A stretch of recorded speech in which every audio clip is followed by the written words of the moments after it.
va me dire, oui, oh, vous êtes un con, vous allez jeter ça. Oui, je le jette, parce que ça, c'est honteux, ça. C'est pas de la charcuterie, ça, c'est de la merde. Alors que ça, c'est bon. Voilà la différence. Je voudrais quand même dire un mot. Le Champérard, c'est de la merde. J'insiste bien là-dessus. Un coup de gueule devenu culte.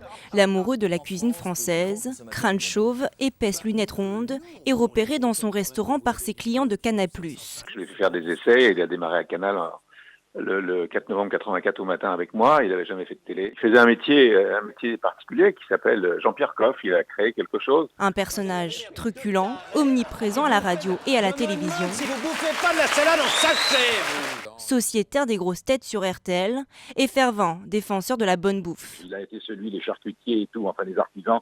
Voilà, et chaque fois qu'on mettra un bon produit dans nos assiettes et qu'on défendra ceux qui produisent des bons aliments, et bon, on se souviendra que c'est Jean-Pierre Coff. Ce qui ne l'empêche pas de prêter son image à une célèbre marque de supermarché discount.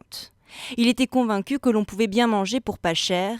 Entre les fourneaux, Jean-Pierre Coff ne délaisse pas la plume. Il laisse derrière lui plus d'une 50aine d'ouvrages. Son dernier livre, l'Almanach 2016, 365 jours de recettes, avec toujours cette gouaille du gastronome au service de la cuisine, non sans une touche d'humour. Je l'aime quand il est bien long, quand il est plutôt gros, quand il est ferme. Et puis, je prends la précaution de lui faire une toilette très intime, car il est cachotier. Qu'est-ce que tu vous fais rire? Bah oui, on lave bien les légumes.